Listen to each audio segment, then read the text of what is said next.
티끌 하나 없이 눈이 부신 나의 세상을 보면 참 아름다워라.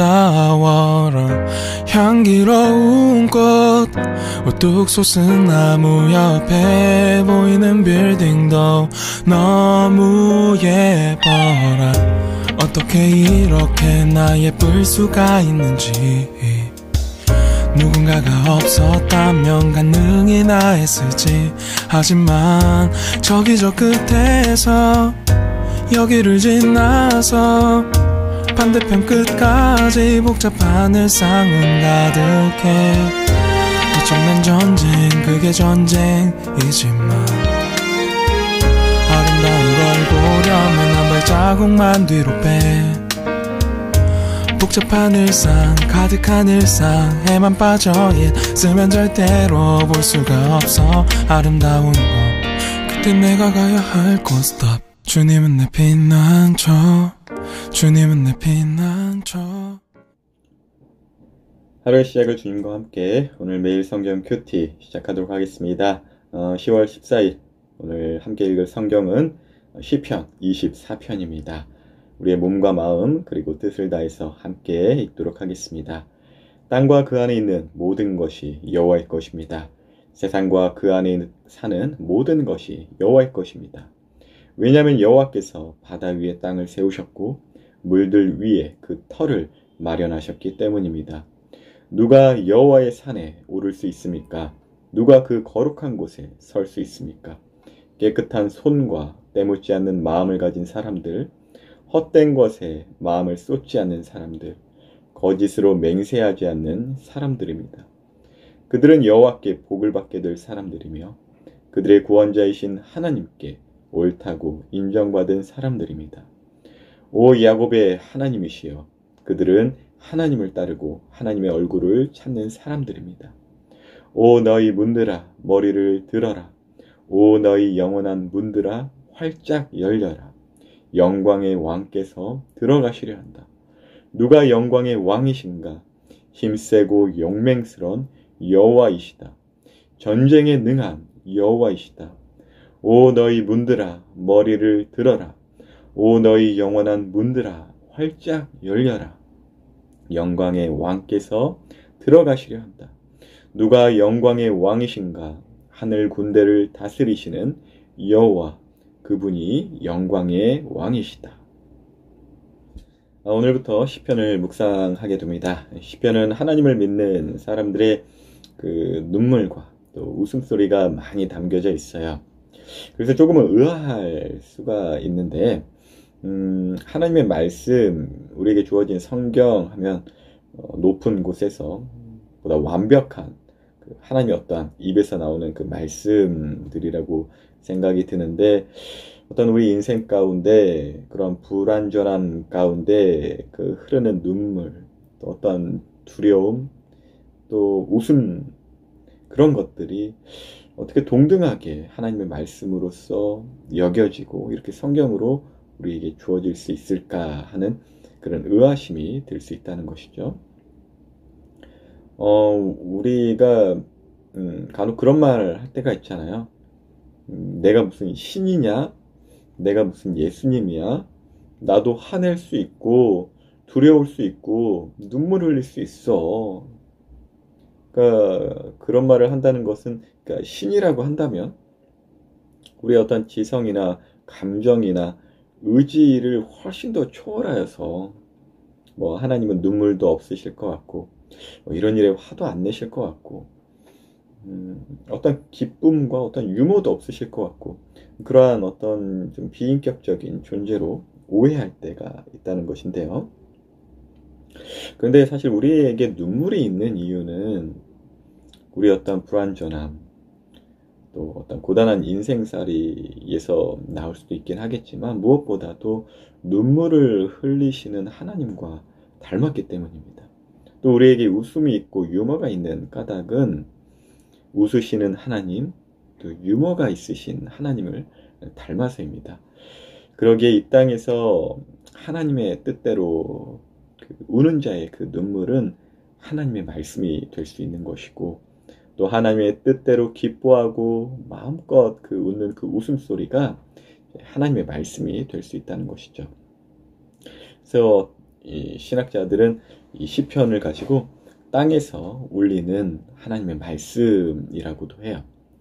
일단 우리가 이제 시편 24편부터 이제 쭉 시편으로 묵상을 할 것이기 때문에 이제 간단하게나마 시편에 대한 개관을 드린 것입니다.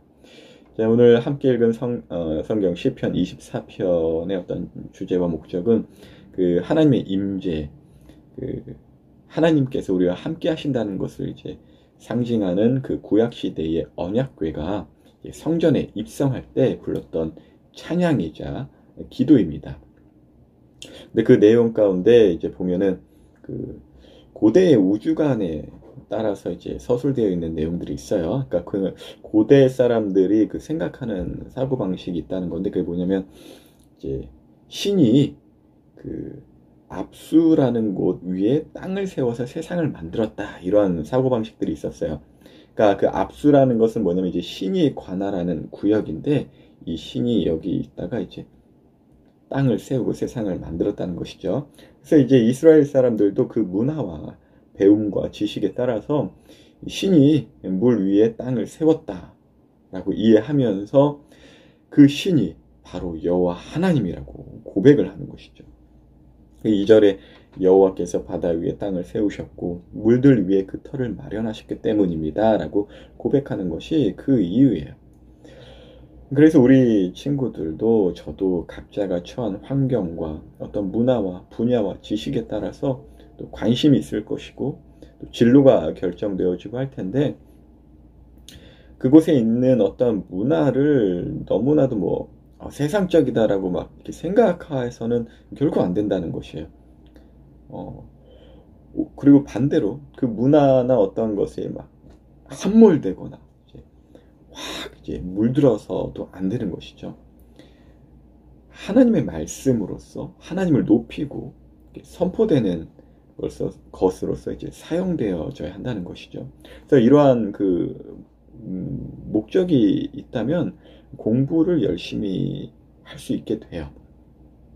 과학, 진화론, 의학, 무신론, 체육, 게임을 제작하는 것 마음껏 관심을 갖고 열심히 하세요. 근데 그곳 환경과 문화와 지식에서 도리어 하나님을 높이고 하나님을 드러내는 것이 목적이라는 것입니다. 3절을 보니까 누가 여호와의 산에 오를 수 있습니까? 라는 또 표현이 나오네요. 이것은 이제 당시 이제 예루살렘에 성전이 있었잖아요. 그러니까 우리는 지금 이제 교회가 뭐 이곳저곳에 있는데 당시에는 이제 예루살렘에만 있었다는 것이에요. 그런데 그 예루살렘으로 가는 길이 이제 우리 영북교회에 올라가는 길 마냥 이렇게 높은 고지로 이제 오르는 지형이었어요. 그래서 이스라엘 전 지역에 사는 사람들이 이제 그 사람들의 기준으로 볼 때는 성전이 위치한 그 예루살렘이 이렇게 산처럼 여겨지고 또 높으신 하나님께서 거하시는 곳이라는 그 믿음과 마음을 담아서 이제 여호와의 산이라는 표현을 쓰는 것이죠. 다시 말해서 이제 온 세상을 창조하시고 다스리시는 그 높으신 하나님을 뵙기 위해 저 높은 지형의 예루살렘에 갈 수 있을 만한 자격을 한번 묻는 것인데 요즘 교회 참 많죠. 저는 이 말씀 묵상하면서 누구나 또 올 수 있는 우리 교회 또 선생님들이나 막 이렇게 좀 와달라고까지도 하잖아요. 근데 왔다고 해서 과연 하나님을 만나는 사람이 많았으면 좋겠죠. 얼마나 될까? 또 그 만날 수 있는 어떠한 자격에 대해서 한번 좀 생각을 해보게 되더라고요. 그 자격에 대해서 4절에 이렇게 써 있어요. 깨끗한 손과 때묻지 않는 마음을 가진 사람들, 헛된 것에 마음을 쏟지 않는 사람들, 거짓으로 맹세하지 않는 사람들입니다. 그래서 요즘 교회 그 입구에 손소독제를 갖다 놓나? 그런 거 아니겠죠? 그러니까 깨끗한 손과 때묻지 않는 마음, 죄가 없어야 한다는 것이고 마음이 청결해야 한다는 것인데, 그러니까 하나님에게든 사람에게든 그 순수한 마음으로 가야 한다는 것이죠. 헛된 곳에 마음을 쏟지 않는 사람들, 개역개정으로 보면 이제 뜻을 허탄한 곳에 두지 않는 사람들 이렇게 표현이 되어 있는데 마음 혹은 뜻이라고 이게 뜻이라고 하는 그 히브리어의 단어 그 생략적으로 보면 식욕, 어떤 욕구 등을 말해요. 근데 그러니까 다시 말해서 헛된 곳에 마음을 쓴다라는 것은 욕구를 키운다는 것이거든요. 그러니까 물론 욕구 자체가 잘못된 것은 아닌데 그 육체적 욕구를 키운다는 것은 다른 이들의 욕구를 빼앗고 괴롭힐 수 있는 그 자신의 욕심을 채우는 그러니까 당연히 잘못된 것이겠죠. 그러므로 하나님의 산에 오를 만한 사람은 자신의 욕구를 키우는 데 집중하지 않고 하나님을 찾고자 하는 그 마음에 집중하는 사람들만이 그 자격이 있다는 것이겠죠. 거짓으로 맹세하지 않는 사람들 분명 선의의 의도와 목적으로 하는 거짓말도 있어요. 성경에도 기록되어 있고요. 근데 여기서 말하는 거짓이라는 것은 이웃을 해치고 또 비난하고 모함하려는 의도로 말을 꾸미는 것을 말해요. 아주 비겁한 행동들이죠. 그러니까 그러한 것을 이제 하지 않는 사람들만이 하나님께서 옳다고 인정받으며 하나님을 만난다고 합니다. 우리가 교회라는 건물에 모이는 목적, 이 말씀을 읽으면 한번 생각해 보게 되더라고요. 예배겠죠. 또 예배가 없는 곳에 예배를 있게 하는 어떤 전도와 선교가 목적일 것입니다. 그렇다고 한다면 과연 그 예배라는 것의 목적은 무엇일까요? 하나님을 만나는 것이겠죠. 그런데 그 교회에 하나님이 계시지 않는다면 또 이러한 목적을 상실했다면 도대체 우리는 누구를 만나고 누구에게 예배를 드리러 가는 것이고 교회를 또 왜 오는 것일까? 그래서 여러 관점에서 성전의 목적을 말할 수 있겠지만 제1의 목적이 되는 것은 분명하게도 하나님께서 계시는 것입니다. 예배도 아닙니다. 그러니까 우리의 입장에서 예배를 드리지만 성전의 목적은 하나님께서 거하시는 처소예요. 그것이 목적이에요. 가난한 사람들이 거하는 장소여야 한다. 목회자들이 일하는 곳이다. 아니에요. 첫째의 목적은 하나님께서 거하시는 처소로서가 성전의 목적이 있다는 것이죠. 그러니까 모세를 통해 하나님께서 성막을 짓게 하시고 또 다윗이 성전을 짓는 소망을 이제 품기도 하는데, 그러니까 그 성경에 이제 곳곳에 나오는 그 어떤 목적들이 우리 교회 혹은 그 교회라는 건물의 목적, 또 우리 몸 성전의 목적이 있다는 것이에요. 그래서 사실 구약 때 제사를 지내고 하는 것도 한번 잘 생각해 보세요. 그러니까 우리 요즘 그러니까 이제 드리는 예배도 또 우리가 이제 모여서 회개하고 예배드리고 그것 자체가 일단 제1의 목적이 아니라는 것이에요. 좀 헷갈리죠? 뭐야 이게 무슨 소리야? 그러니까 사실 우리가 구약 때에 제사를 지내고 요즘 이렇게 예배를 드리고 회개하고 이런 것들은 하나님께서 거하실 만한 처소가 되게 하는 그 목적을 위한 목표라는 것들이죠. 깨끗함을 유지하는 수단이라는 것이에요. 그러니까 하나님께서 거하시는 것 자체를 목적으로 삼아 하는 수단이라는 것이에요. 쉽게 말한다면 이게 어떤 손님, 목사님, 사장님 온다고 하면 우리 이제 집 청소하잖아요. 근데 청소가 목적은 아니잖아요. 손님 접대가 목적이겠죠. 근데 손님이 왔어, 목사님이 왔어, 사장님이 왔어. 근데 왔는데도 막 청소만 해. 초대받아 온 손님도 그 모습 보면 안절부절해. 먹다가 떨어뜨릴까봐. 그래서 제사보다 순종이 낫다고 하신 그 주님의 말씀이 무엇일지, 제사가 목적이 아니라는 것이에요. 수단일 뿐. 그러나 가볍게 버려도 된다라는 것이 아니에요.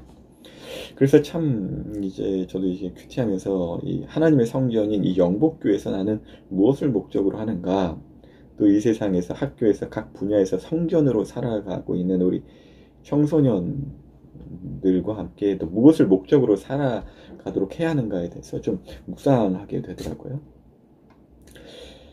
오늘 말씀 한번 잘 묵상 한번 해보시면서 제1의 목적, 성전의 제1의 목적, 하나님께서 거하시는 처소가 되게 하는 그런 우리 교회, 또한 그런 성전된 우리 자신들, 그것을 목적으로 하는 오늘 하루 되시길 예수님의 이름으로 축복합니다.